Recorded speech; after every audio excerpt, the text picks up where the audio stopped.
欢迎电视机前的观众朋友走进天津卫视的大型情感节目《爱情保卫战》，看一看今天我们请到的几位情感导师是谁？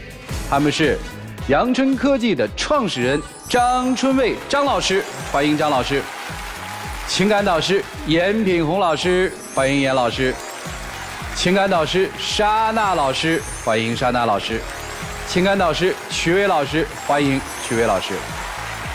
接下来我们就来了解一下今天需要4位老师帮助的嘉宾朋友遭遇了怎样的情感困惑，来了解一下。我跟他还没结婚的时候，他给我承诺的特别好，但是现在什么承诺都兑现不了，我觉得他都是骗我的。跟他在一起之后，我觉得我已经尽可能包容他，为他考虑，可是他一点都不理解我，还越来越不讲道理。我生了孩子以后，他还是过着以前那样的生活，他应该多为家里考虑考虑，再多做一些事儿。他现在就是家里的老大，我什么事情都要顺着他来，连话都不能多说2句，我真的不知道该怎么办了。让我们有请这对夫妻，有请。张先生38岁，来自吉林销售，有请张先生。吕女士27岁，来自山东，售后服务，有请吕女士，有请。欢迎2位哈，您是再婚是吧？是的。啊，您呢？我是第一次。上一段婚姻里有孩子吗？有一个孩子，女孩。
70多岁老母亲带一孩子累吗？累呀，伺候你们累吗？累呀，不容易。那你怎么还让她伺候呢？我妈也爱带孩子，她也喜欢这孩子，她就自己想多带带这个孩子，所以说就让我妈来了。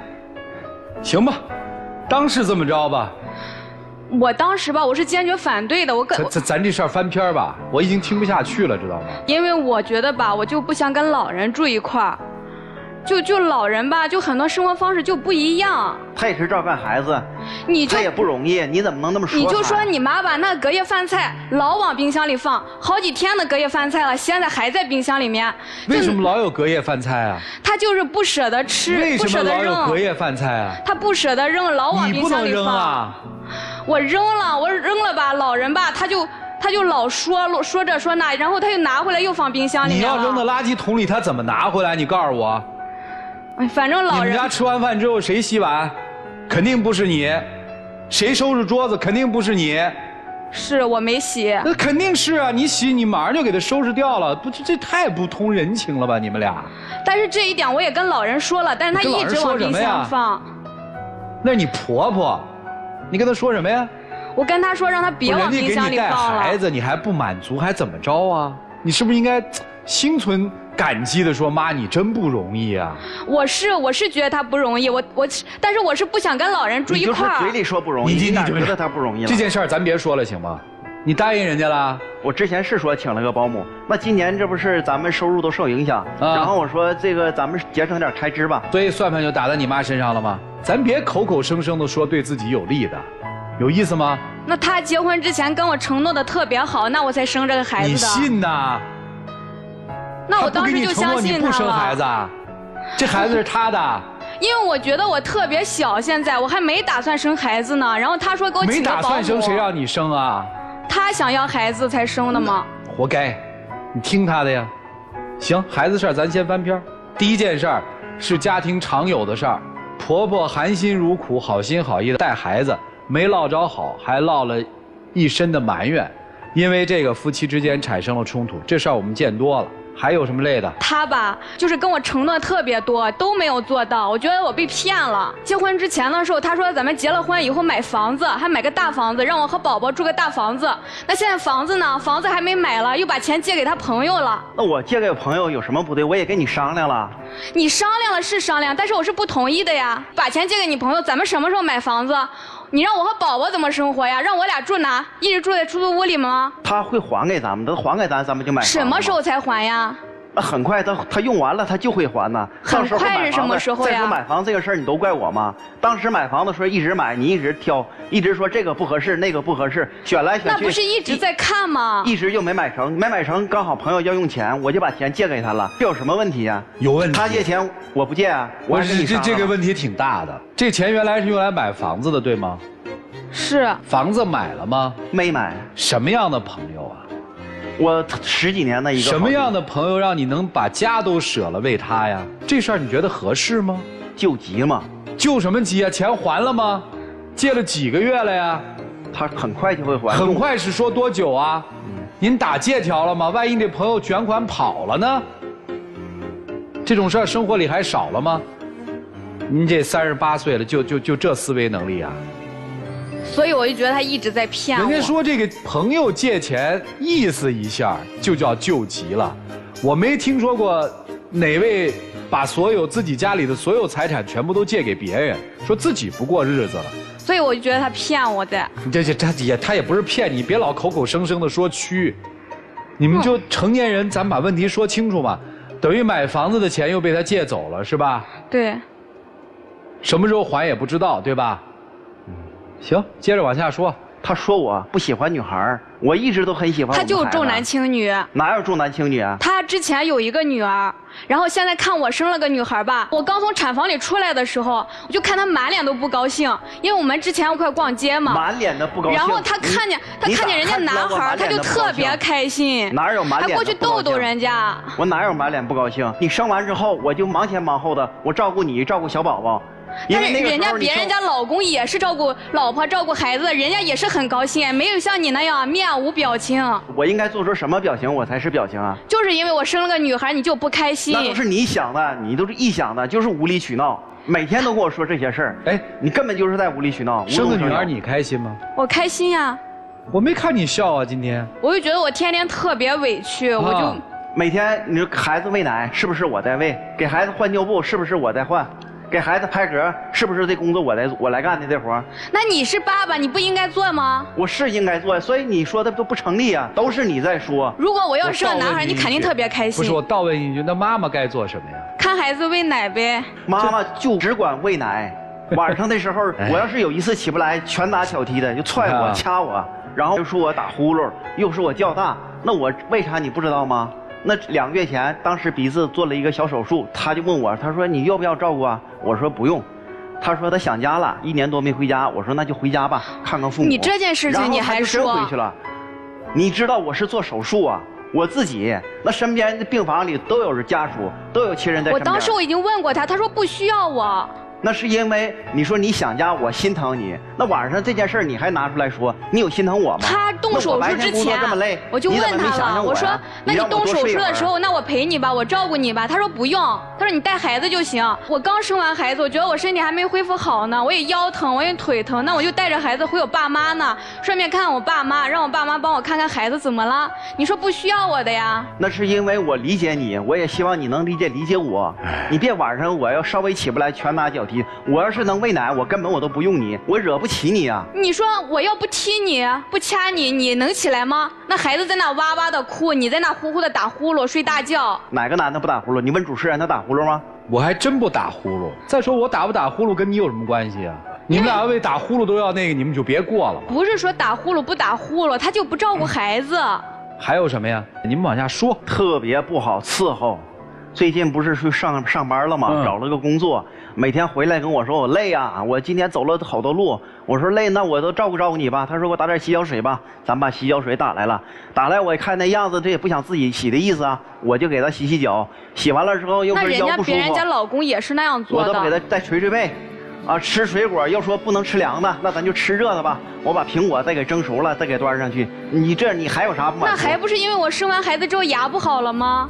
而且我现在给宝宝喂奶，我不能吃凉的，你不知道吗？那我这不都做了吗？您咋还不满足？你是做了，那你刚结婚的时候你也是做了呀，之前没那么抱怨啊，现在给我做点事情你就开始抱怨呀。我这也不是抱怨呐，那天说上班有个表格说不会做，问我，那我就给你做了吧。做了1次，第2次、第3次，现在只要有工作做不完的，拿回家直接就丢给我了。然后我说我教你吧，我告诉你咋做，跟我急了，跟我生气了。我怎么没有学呀？我学了呀。跟我生气说这工作我给你做怎么了？你就帮我弄怎么了？我一天这么忙，话一大堆，我也有工作，你咋不能理解我呀？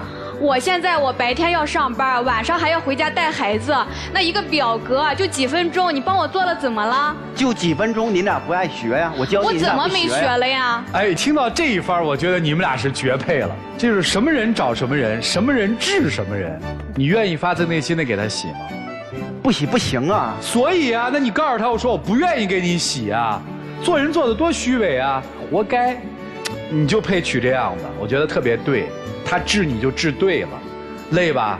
累。我现在不累了，刚才特别累。姑娘，治得好。他刚结婚。但是你有没有想过啊？你这么治，这男人有可能就跑了。刚才您那话问得特别好，哪家的老公不给媳妇儿洗脚？给你媳妇儿洗脚吗？啊！我算算上一次洗是多少年前了，很少。极特殊的一些情况，孕期的时候。生完孩子动不了的时候，你需要伺候的。我现在用的是正常情况下，你给你媳妇儿洗脚吗？不洗啊。那我们你们被洗过吗？正常情况下。孕期也没洗过。就是在正常情况下，你们正常情况下都没洗过呀，都自己干呢。啊，有吗？我儿子做学校作业给我洗脚。那是您儿子。那是我儿子，那是为了交作业。对，那是儿子。说的是。你看张老师这问题回答的多么的那个。首先那是他儿子，其次是为了做学校的作业，听清楚了啊，你也听清楚啊。哎，我插一嘴啊，男生，你给你的70多岁的母亲洗过脚吗？好多年前了，说起来也惭愧。来，咱们接着往下听啊，还有啥？说我每天不顾家，早出晚归，说我在外面这个又是花天酒地了，又跟狐朋狗友又这交际了，冤枉我，完全冤枉我。我每天我工作这么晚，我为了啥呀？我还不是说为了咱们的生活改变吗？我没生宝宝之前吧，那你出去你应酬也就算了，那我生完宝宝现在才多大呀？你就开始出去应酬，回来之后还一身酒气味，现在连看我和孩子一眼都不看了，是不是我现在身材走形了，还是变成黄脸婆了？你都不看我了？咋没看你呀？我晚上回来给你扒拉起来再看你，你不害怕呀？根本就不是那么回事儿，绝配，夸张渲染，无中生有。那天跟我妈说我在外边有不正当男女关系了，我说你这不无中生有，他无理取闹。我俩认识吧，都2年多的时间了。你说他之前朋友圈都是仅3天可见的，就突然最近2月就变成全部可见了，你说让人可不可疑？哎，现在好像一般都是从全开放到仅3天可见，你这是逆流而上，是为什么呢？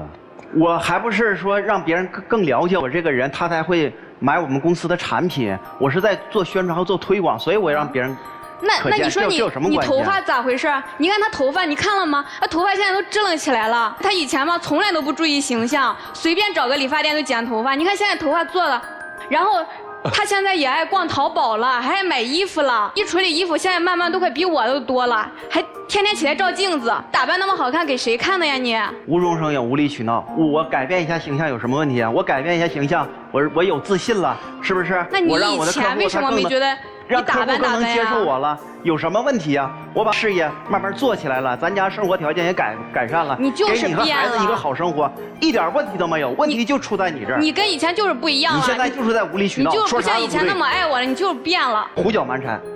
你们俩这样确实生活的挺累的啊！我相信他们来就不是奔着离婚来的。那这个问题表面是这样，背后的问题在哪儿？你们听听老师们的分析，好吗？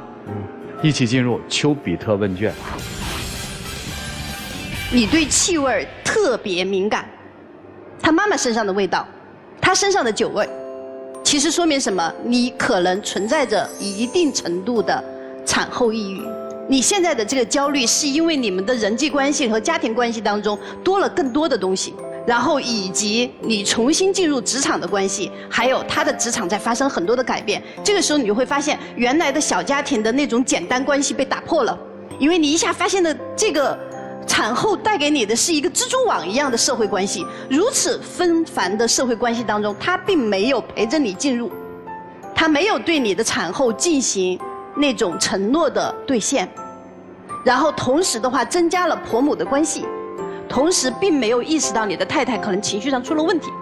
还有一个就是什么呢？就是他这么年轻要去面对这么多的关系的时候，他有点自己扛不住了，但是他又不知道如何向周围的人求救，而你单方面只关心了自己。所以从这个意义上而言，我觉得女孩子你可能不知道如何去冲破这样的一种关系复杂带来的各种矛盾，最后你就把它等同为他对你不好了。其实不是，在我看来的话呢，就是年龄差本身就存在着彼此的要一个互通，然后同时的话呢，又是在孕后的一个特定的这个时间和关系当中，然后叠加了更多的家庭婚姻的关系，所以矛盾太多。如果谁没有主动的话，也没有谁妥协的话，最后你会发现所有的矛盾全部都僵持。所以现在的这个状态，我觉得是能不能够找到真正的问题，并且彼此妥协的去解决问题，然后有了突破，你们的感情才能够改变。要不然的话，你可能就会发现，就是你束手无策，而他游刃有余。在你们的这种不对等的关系当中，年龄并没有带来你所说的那种依靠，而你没有真正的成长为一个母亲，以及对家庭拥有一个更好的导向的这样一个方式。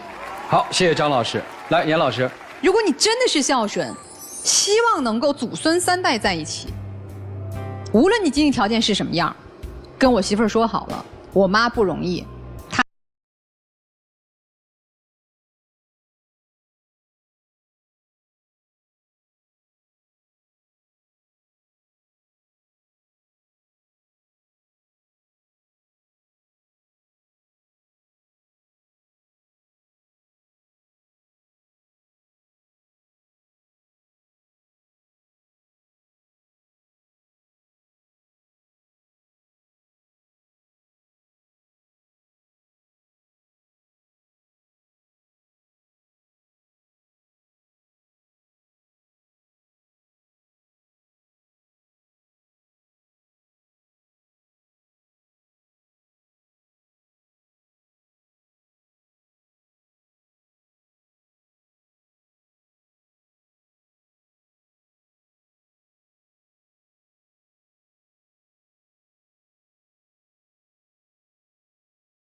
后抑郁，但是我也没你这么事儿。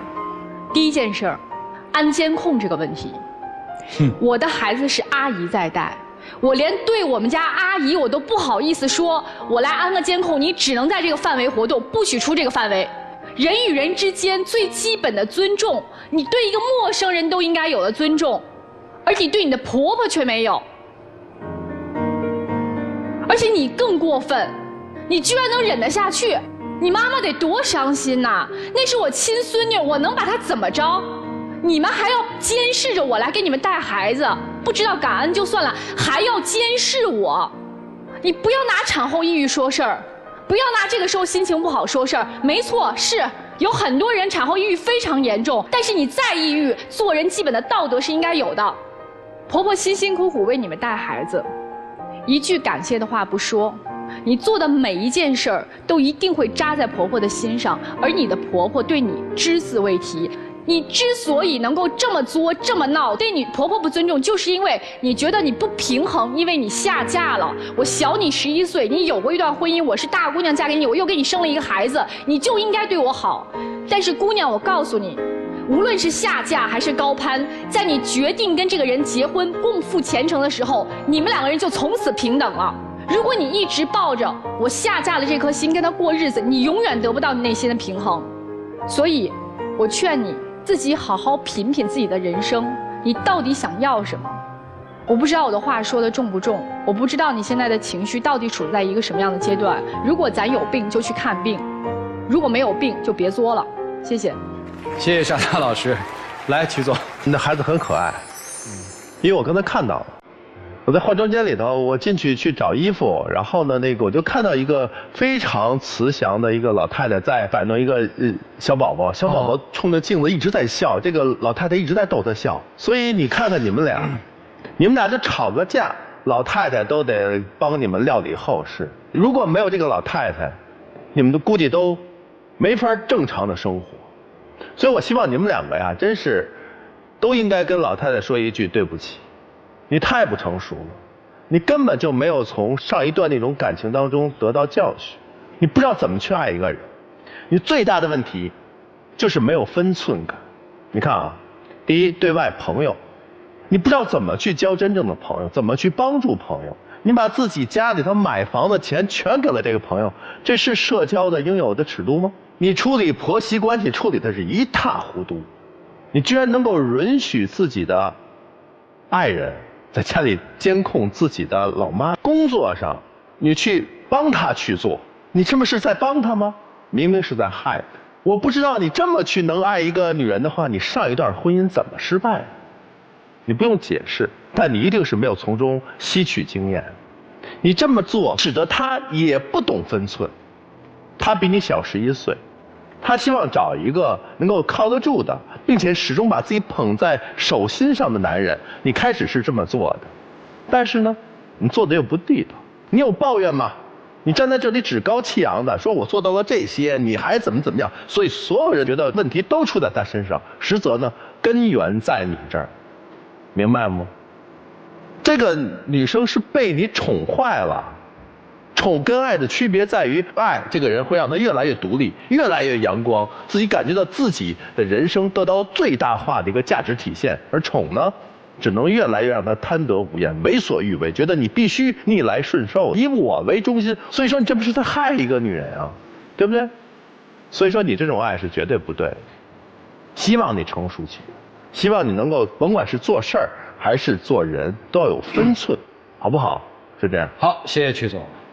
其实我们今天看到的这个女性，你不代表你一个，你代表了现实社会当中的一批女性。就这批女性没有做到真正的心理意义上的男女平等，又要求平等，又要男人的尊崇，所以这日子过得特别别扭。老师们都说你年轻，我一想27岁可不年轻了。有一些人输出了太多的毒害我们年轻女性的一些内容，这个其实挺遭恨的，描绘了一副什么场景？我是女人，所以我天生就应该得到尊崇。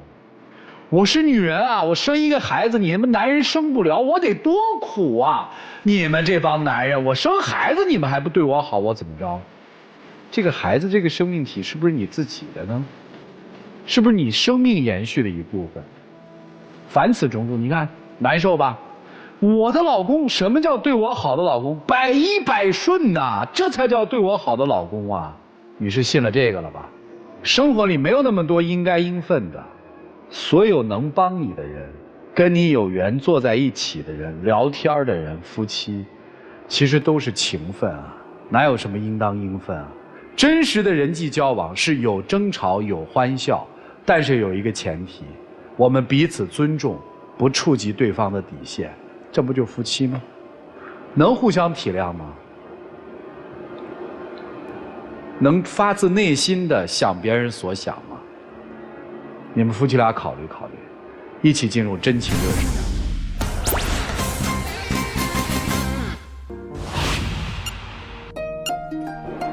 其实我一直都对你挺好的，我对你的心也没变，我就是希望你能多理解我一点，多鼓励我一点，多支持我一点，少点埋怨，少点纠缠。你说咱们有一个完整的家，还有孩子，日子肯定会越来越好啊。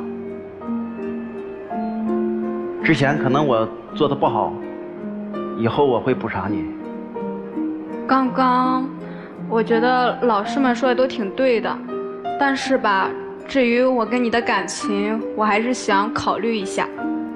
你不用想了，你就好好的，我也好好的，肯定会越来越好。谢谢两位啊，请回吧，谢谢你们。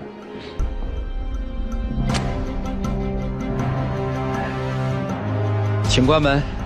电视机前的观众朋友，我们节目组的唯一官方报名热线是02-236-06301，有情感困惑的观众朋友可以来电报名，不收取任何的费用，小心被骗。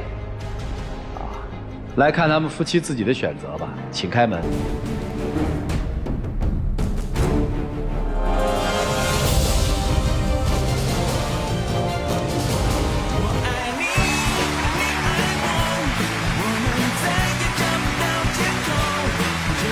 来来来，往这儿站。母亲来了是吧？对，我妈来了。我觉得你们夫妻俩得谢谢老母亲。这老母亲如果不方便上台没关系，就谢谢老母亲嘛。来，妈，谢谢你，谢谢你为这个家的付出，也谢谢你，就养了个这么好的儿子，特别感谢你。以后我有什么做的不对的地方，我会去改。特别感谢。好，行，那接下来的时间我们就给夫妻俩一点时间啊，你们这个好好的浪漫一下吧。接下来我们把时间留给这对夫妻，来。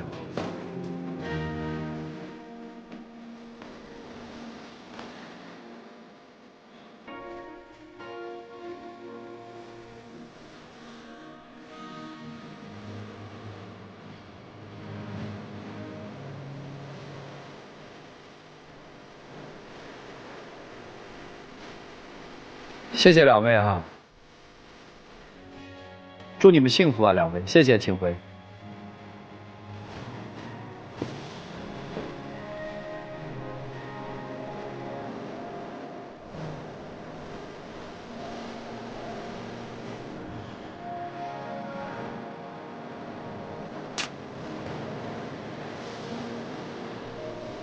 希望今天在这个现场，四位老师给他们做的分析，能够陪伴他们的生活一段时间，让他们用这样的方式更了解彼此，了解婚姻和生活的本质。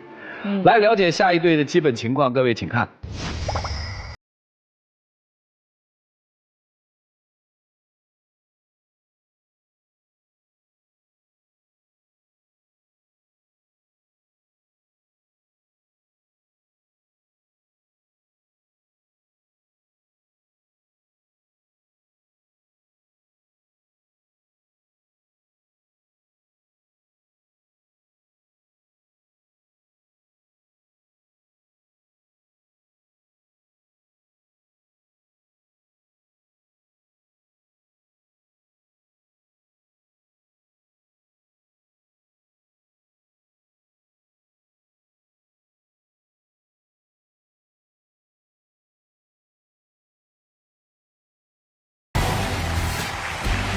小金24岁，来自浙江，个体，有请小金。小李23岁，来自浙江，待业，有请小李，有请。欢迎两位哈，都是浙江人吗？是。是。现在生活在？我现在在河北廊坊。做什么呢？就是父母在家里面那边做家具行业。那您现在在哪儿啊？我现在陪他一起来到了北方。呵，这谈了几年恋爱啊？1年多，将近2年了。那陪他来北方有多久呢？2、3个月了已经。是在浙江认识的是吗？对对对。为了爱情你奔他而来？对。父母是不愿意让你来北方吗？对。为什么呢？我爸已经说，就是如果我来就把我腿打断。所以也不敢回去是吧？我敢，因为我现在就想回去。现在感觉我来了这儿，他没有对我以前那么好了。哦，对，就是冒着腿被打断的风险，也准备回家了。对，这爱情闹的，看到怎么回事啊？就是一开始我们两个是在早餐店认识的啊，那时候我们都在买早餐，正好没有座位了，我跟他是一桌，然后他当时看着我就是吃的比较多，买的比较多嘛啊。然后我们双方就加了微信。不是，你心里是琢磨说这么瘦小，怎么有那么大一个胃是吗？对，我说这人咋那么能吃？他点了10个包子。多大的包子？就那么大。杭州的这个大包和上海的包子都挺大，大家不要认为只有小笼啊，大包哎，因为他能吃，所以你在想这人怎么越吃越瘦？想了解这个秘诀，就加了微信。加了微信之后呢，然后就是一直聊，感觉就是双方兴趣爱好比较合得来啊，然后就在一起。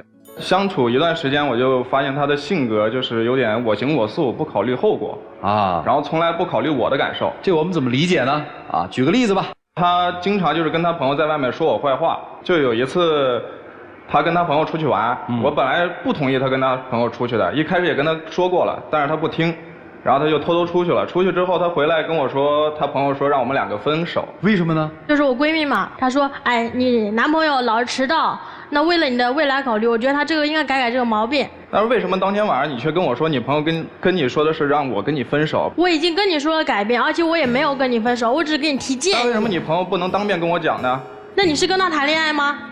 这个话问的特别好。就感觉你就是永远都生活在你朋友的世界里啊，并不是咱俩在谈恋爱。如果你做出改变，人家不会对你有任何看法。这个你朋友也挺奇怪的，他跟你朋友不在一起工作吧？就是在他隔壁。隔壁是什么意思？比如说这2个店是连在一起的，但上班时间都是一样的。你当时在南方从事什么工作啊？餐饮，老迟到是吧？对，当时也没分，反正就这么过来了是吧？对，他就经常跟我闹，吵架的时候就是老拿那个分手来威胁我，然后之前还分开过一段时间。为什么分呢？就是因为那次在我老家嘛，在我爷爷那边，待了10几天，就是那天晚上吃完饭，他没有跟我讲，就自己一个人跑到山里面去了。去山里干嘛呀？中午我们就有那个矛盾在了，他老玩游戏，我说咱俩得吃饭了，然后他就在那玩。玩到后来，他妈不是催我吗？然后我就说看不下去，我就给他端了一碗饭上去，就好像伺候少爷一样。那天我正好也是吃了很多，我不饿，他就跟我闹脾气，我就特别奇怪。阿姨让催我，那我肯定不可能说，哎，我不叫你吧，对吧？他就什么也没跟我说，就自己出去了。天黑了他才回来。回来之后我也是处于关心，问他你去哪里了？然后他跟我说他自己一个人出去山里面玩了。就因为这件事，我们就吵了起来。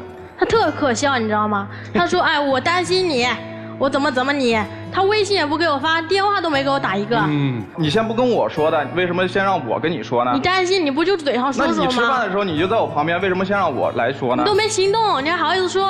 那你还怪我啊？哎呦，男生可能觉得你来我家了嘛，你要有个3长2短的，我怎么跟你家人交代，对吧？是的。女生会觉得说，你没长眼睛啊，你没看见我生气了，我出去遛个弯，你也不追我，对吧？对呀。都有气，可以理解。咱往下说啊，后来呢？后来就是分开了一段时间，分开1个月。就因为这事儿，对，就分了，分了1个月左右。这谁提出的分呢？一开始吵到最后的时候，他先提的分，然后我就随口说了一句。就在你们家就大吵。对，行吧，反正就这么分开了，分了1个月。对。也没微信联系吗？后面才微信联系。他一开始先把我拉黑了嘛，从拉黑名单里面把我拉出来了啊。我也是比较珍惜这段感情，他也是这样，然后我们就互相承认错误了。后面也是我先挽留他啊，行，因为我太生活小白，啥也不会。就他还挺厉害，什么都懂。对，做饭什么也得他来。这个复合之后呢？复合之后就是他那些毛病，我还是感觉不到他给改掉了。就是虽然2个人在一起了，但是曾经出现的问题并没有得到有效的解决，是这意思吧？是的。对。那后来怎么还又坚持了这么久呢？我跟他在一起那么久，就是我觉得他这人挺好的，对我也挺好。啊。他当时有2次说让我来廊坊。啊。因为他本身他来我家已经拜访过1次了。啊。拜访的时候他。小伙子上过你家的门。对。啊。他当时是说我是浙江的。啊。那我爸想浙江的是不是离得近，就是可以处一处。后面他说他去北方，我爸也不想，哎，女儿家那么远不好照顾，对吧？你家里几个孩子啊？我家2孩子。你行几啊？我是老大。南方我知道啊，如果家里面都是闺女的话，可能家里会提出类似于入赘之类的要求。你们家有这个要求吗？有。所以我能理解为什么老父亲上门说要打断腿，就因为这个，怕你被他拐走了呗。对，而且当时我也做了一个特别错误的决定啊，因为阿姨、叔叔那边也特别好，他说啊，我给你房子也租了，那我觉得叔叔阿姨对我那么好，我就说那得了，我就跟你一起过来。不是，你就这么一脚就跑到廊坊，你父母不着急吗？你父母着急啊，老给我打电话让我回去嘛。啊。然后我就也说了，我说如果你要跟我回去，你就回去。然后不回去，咱们就异地恋。啊。但当时我就是因为我在他家养的也特别好，你也明显看出来我胖了。我这看不出来，我没见过你瘦的时候。我有瘦的时候照片，你可以看一下。看一下，多瘦啊！哦，确实哈，还好。那你看我现在就胖了不少，长了20斤。对，你说胖简单，但是减肥难呢。胖点不好吗？我喜欢胖的呀。那你上回咱俩坐车，我说你看那姑娘挺胖的，你能接受吗？那人家是孕妇啊。那你说我怀孕了，你不得抛弃我要去啊？对，这问题问得好。那不会，这个咱们是开了个玩笑啊。对，女生其实给我们描绘的是，到了廊坊之后，男方的家庭对这2个小朋友照顾的都很好，是吧？对。但是咱们讨论的是爱情，是你们俩的事儿嘛？你们俩之间怎么样？到了廊坊之后，就感觉他对我没有之前那么好，他也不会观察我的表情，我生病什么的啊，他就我跟我朋友玩得嗨呢，你别管我。啊。他到这边的时候，我朋友对他感觉也不是很好。比方说上一次他跟我去陪朋友去喝酒，他想喝白酒嘛，然后我们都说不让他喝，但是也劝不住，也拉不住，他非得喝。他说喝1杯就不喝了，我们就说让他喝1杯嘛。喝到最后，我有一个朋友也是喝白酒的，然后最后他们俩就对上了，最后就是把我那个朋友给喝趴下来了。我当时我出于好意啊，那个大哥他30多了，他想喝白酒，他只能喝啤的啊。那我说你大哥想喝，是不是咱第一次来得陪着大哥喝？但是你至少得有个女人样吧？这怎么就没女人样了？他没有度的。而且我特别给你面子。那大哥也说了不让他喝，他非得喝。那时候大哥有点为难他的意思哈，他说我喝那么1小杯，那就1两多对吧？你给我喝1箱。那当然，但我们都是喝完了差不多了，他还跟我开玩笑。他老提，首先他就所以你不念人好，不是不念人好，人家是出来保护你，看大哥要欺负你了，女朋友拔刀相助啊。当时就是最后我们都喝的差不多了啊，我还给他台阶呢。我那个大哥就是跟我开个玩笑，他就不同意了，他就一直在那里逞能。不是人家没喝多呀，但是我父母事实是你大哥被喝翻了，对，人家不是为了帮你嘛，你这个人真是。对。当时我还给大哥台阶下了，大哥不喝多话多嘛，我说那咱也别唠了，咱就一人1瓶100毫升的江小白，一口气干完咱就走了得了。我也为你考虑了不少呢，你怎么不想想我的好呢？那你怎么不想想我家里人呢？跟你说了不让你喝白酒，最后父母都知道了。对你爸妈呢，我还承诺了，我说我以后不会再喝了，我这次是为了他。那你看他每顿还1个小啤酒。那我在家喝，我没有在外面喝。哎，你馋酒吗？我就馋白的，啤都不馋。啊，你还是有点酒瘾的是吧？因为我爸，我都不敢去他家。去他家2回，每回都是喝牛奶。刚才说去他们家怎么了？喝牛奶怎么了？那事儿他不是来我家嘛，第一次，他到我大伯家，我大伯给他倒了瓶红酒，他喝了，对吧？那我到我家，我爸给他敬酒，人可搞笑，倒了杯牛奶来。你什么意思？当时去他家的时候，他就跟我说他爸很能喝，因为我不会喝，我怕喝多了出糗。你也是哈，你跟朋友能喝，跟你未来媳妇儿的爹就不能喝了。他喝白酒，我喝不了。那你说叔叔我不能喝白酒，啤酒我陪您喝。我们也有啤酒在桌子上。那当时去吃饭的时候，我也跟他爸说了我不喝酒，他也说了。但你在我大伯那喝到你大伯当时是给我，就是我还没去的时候就已经全都倒好了，我没办法。他知道你能喝呀。哎呀，你们这些小孩啊，就是这些琐事儿啊，那现在怎么着啊？因为我现在在北方嘛，我就一直都属于待业的状态啊。我觉得现在我就想回去，要不然他就跟我一起走，实在不行，那我就只能异地恋。我接受不了异地恋，那就跟人走。我也不想走，我就想把他留在这边。为啥要一定的留在这边呢？因为我去他那边嘛，就只是打工。我在这边，我父母说让我在这边就是继承他们。怎么就打工了？你在我家不香吗？那你意思就是让我去你家做倒插门啊？倒插门怎么了？倒插门还吃苦了？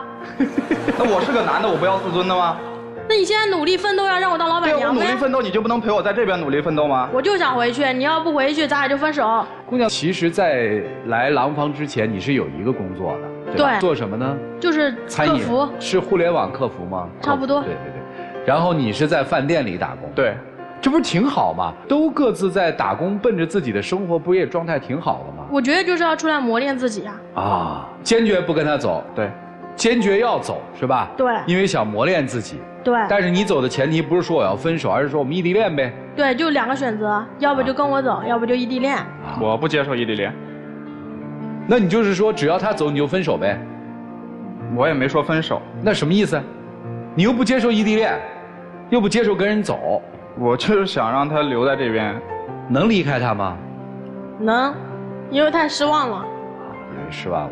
而且我不是来这儿，我说，我一直在待业，我想要面试，做个工作，好，也要自己赚钱，也要不能花他的钱吧，对吧？对。咱得有骨气，独立啊！咱得有骨气，不能找他拿钱。那我说我俩8、9点钟去面试，他说，我朋友找我出去玩，那我说行，出去玩就玩嘛，早点回来。他后面也玩嗨了，忘记了这事儿，然后回来3点多钟，他喝多了，我还得照顾他，然后面试还迟到了，别人对我印象就不好了。啊，当时他也跟我一块儿去了，我也是为了考虑他第2天面试，然后我就给他定了很多闹钟，然后当天晚上确实是玩嗨了，他也知道我酒量，我也控制不住。你除了不跟他爹喝，跟其他人我看你都喝。那主要是很久没见的朋友了啊，所以啊。你说，你看你这装的，好，姑娘有一颗想上进和想独立的心，对吧？所以觉得现在这个日子好像被束缚住了。对。这个爱情应该怎么办呢？听听老师们的建议，一起进入丘比特问卷。你是我的女儿的话呢，我会又喜欢又心疼，因为就是一个女孩子身上的那种小的东西呀，还有那种勇敢的东西呀都有，但是呢，你是只长肉不长心了，就是在这个过程当中，一直都是你挺勇敢的在付出，你总在关心别人怎么对你评价，就是别人怎么看待，但是最后你会发现，他的朋友和你的朋友都不看好你们的关系，所以你们在朋友圈是没有得到支持的，然后在你的父亲这儿也没有得到一个支持。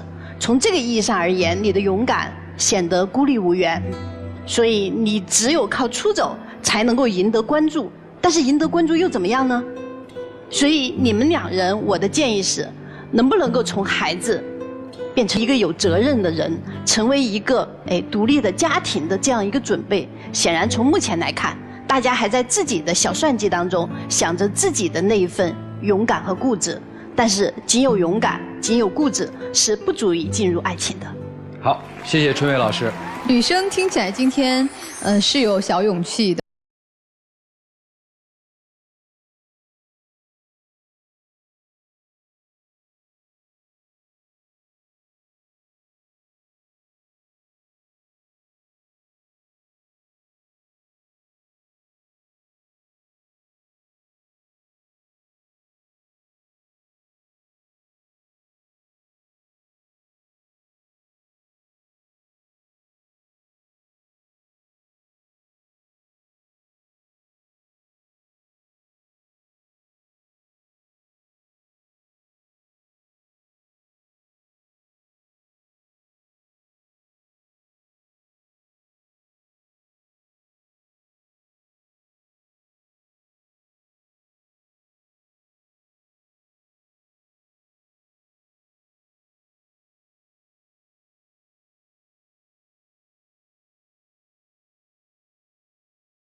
我从不看好为爱情远走他乡这件事儿。基本上为爱情远走他乡的故事都是以浪漫开始，以眼泪收尾，很少能够有成功的。而且就算成功，会在未来的很长一段时间，女生以此为说辞，然后男生从此不管不顾。所以我觉得，如果你仅仅当初出走是因为爱情的话，那这道命题根本不成立。如果为爱情远走他乡，只有一个原因，我希望我因为一段爱情开始在另一个城市的生活，但我更希望的是我能够有更多未知的人生。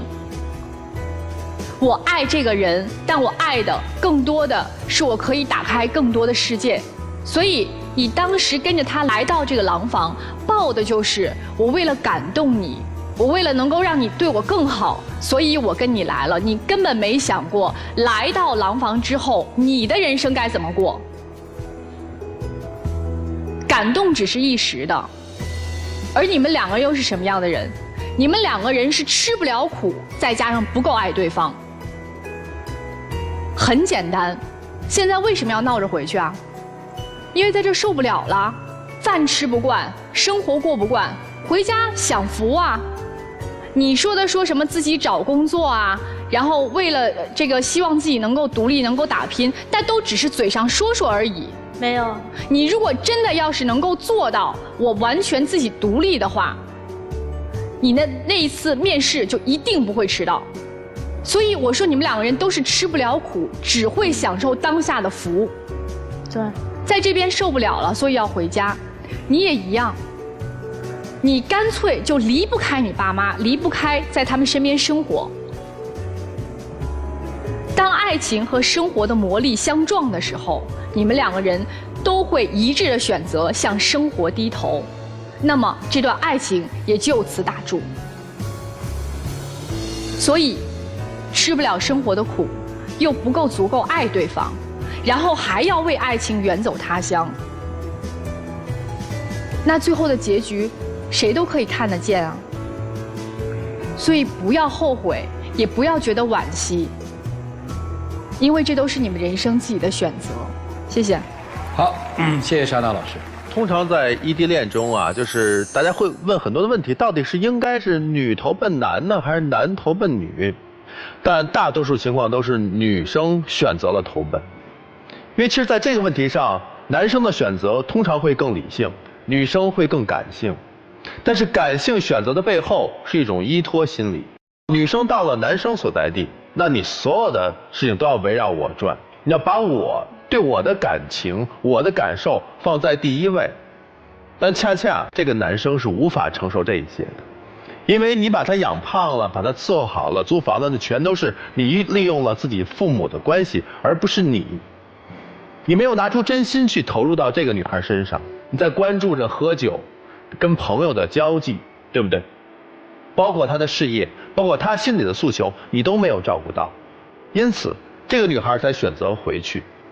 她是对你失望，女孩决定来是仓促的，决定回去也是比较仓促。你的动作总是先于你的思考，你可能根本就不了解这个男孩，你应该是喜欢上进的，要脱离自己家族企业的那种男生。对，但恰恰这个男生并不是你想象的那样。这个男生可能他自己知道自己的工作能力不强，他去外头打工他会经常迟到，他知道自己在外头去闯会遇到各种的阻碍，所以他不敢出去。你想想他跟你回去的这种几率大吗？或者说你跟他来，他能够给你幸福吗？因为他没有足够的责任感，你的选择太仓促。回去呢是可以回去，但并不一定要断然下决定说回去我们就分手，不一定。因为在你们的爱情当中，其实并没有出现本质的问题，你们还是需要用时间来磨合，更多的去了解对方。男生也是一样，你是否认可这个女生？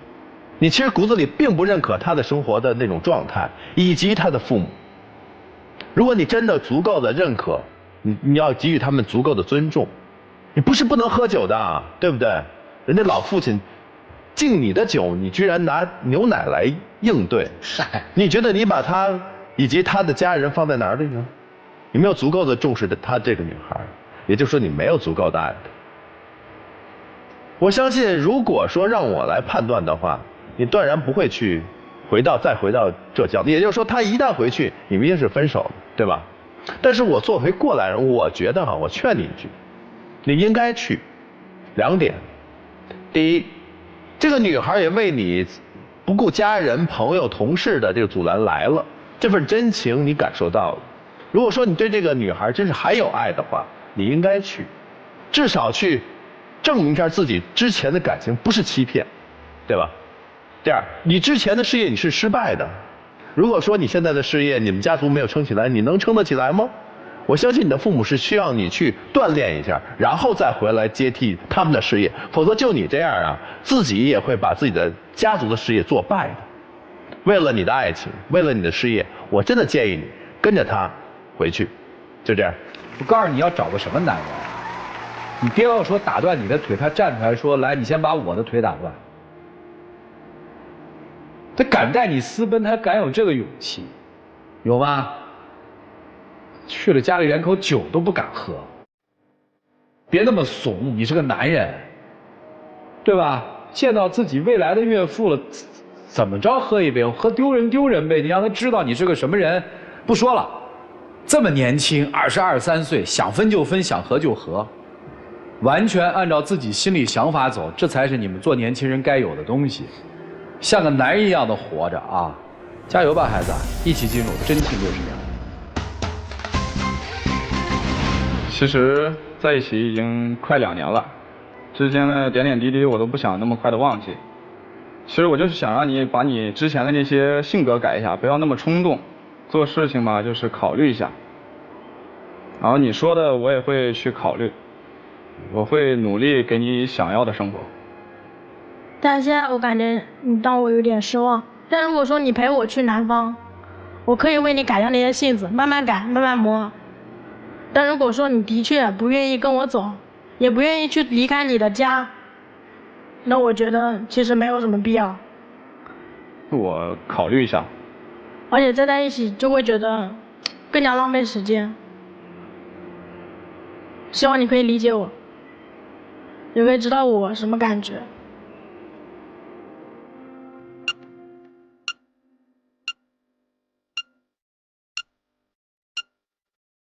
谢谢2位，请回啊。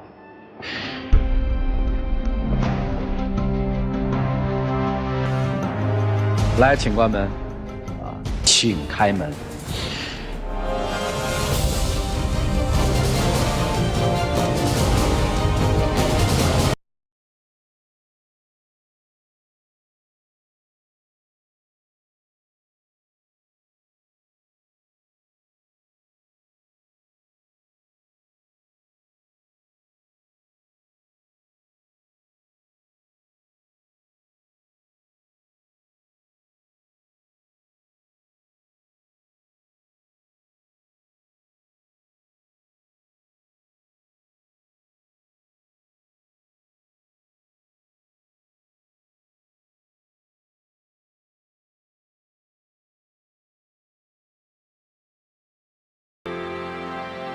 有网友提问说，我的老婆是一个特别强势的人，平时什么事儿呢都会抢着出头，生活中大部分事情都是她做主，导致我越来越没有底气，也越来越不自信，甚至都会影响到我的工作。我要怎么和她沟通呢？我想告诉你的是，夫妻一场，男女本没有强弱之分，强的应该是这个家庭的担当和责任，而弱的应该更多的是宽容和理解。所以，如果你在本意上理解错了强势和弱势，那在生活当中，你当然也无法理解到底什么样是强势，什么样是弱势。谢谢4位老师的精彩分享，要感谢电视机前观众朋友的收看和陪伴。我们下期节目再见，谢谢大家。